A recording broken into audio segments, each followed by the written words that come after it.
நன்றின்னு சோறாக்கி போட்டு அங்க சும்மா இருந்த இந்த ஜூனியர் ஆர்டிஸ்ட் ஆட வச்சு வேடிக்கை பார்த்த மாதிரி இங்க வந்து கூட்டு அந்த புதுசா அப்பதான் தச்சு கொண்டாந்துருக்காங்க. அந்த பதாகை இப்படி பிடிக்கிறதா அப்படி பிடிக்கிறதான்னு தெரியல. அதுல என்ன எழுதிருக்குன்னே தெரியல. அது டைரக்ஷன் யார் தெரியுமில்ல?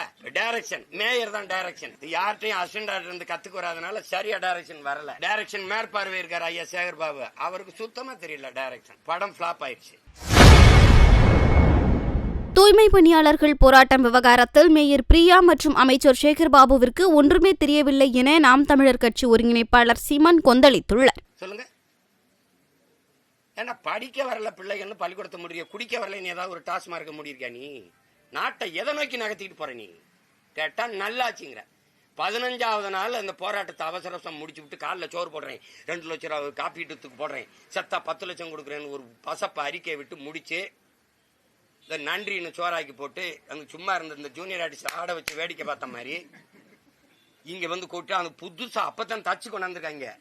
அந்த பதாகை இப்படி பிடிக்கிறதா அப்படி பிடிக்கிறதான்னு தெரியல. அதுல என்ன எழுதிருக்குன்னே தெரியல.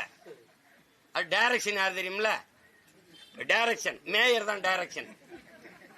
யார்ட்டையும் அசிஸ்டன்ட் ஆர்டர் இருந்து கத்துக்கு வராதனால சரியா டைரக்ஷன் வரல. டைரக்ஷன் மேற்பார்வை இருக்காரு ஐயா சேகர் பாபு, அவருக்கு சுத்தமா தெரியல டைரக்ஷன். படம் பிளாப் ஆயிடுச்சு. எப்படி? அந்த கூலிங்காலி இந்த கூலிங்காலி 2 கூலியும் போச்சு. இது எப்படி? இது தங்கச்சி, இதெல்லாம் ஆட்சியாளனை குறை சொல்லி என்ன பயன் இருக்கு?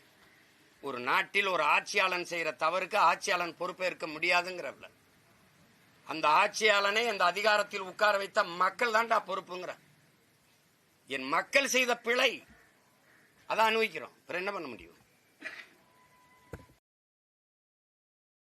செய்திகளை உள்ளது உள்ளபடி தெரிந்து கொள்ள ரெஃப்ளெக்ட் நியூஸை சப்ஸ்கிரைப் பண்ணுங்க.